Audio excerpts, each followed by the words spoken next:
Viewers, এই মুহূর্তে যে নতুন ওয়ার্ডটি নিয়ে আলোচনা করব সে ওয়ার্ডটি হচ্ছে রিভোল্ট। রিভোল্ট ওয়ার্ডটি প্রায়ই ব্যবহার করতে দেখা যায়। আর রিভোল্ট শব্দটি নিয়ে বিস্তারিত এই ভিডিওতে আমি বলতে যাচ্ছি। তো শুরুতেই রিভোল্ট দিয়ে একটি সেন্টেন্স দেখে দিই।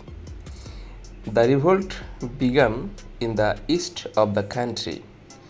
বিদ্রোহ শুরু হয় দেশের পূর্ব দিকে। আশা করি আপনারা এখান থেকে অনুমান করতে পারছেন যে রিভোল্ট শব্দের বাংলা অর্থ কী।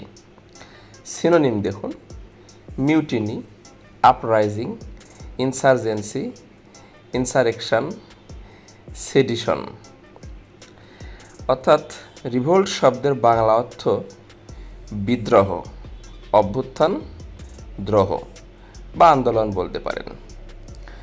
ভিউয়ার্স, এটাই ছিল আজকের আলোচনা।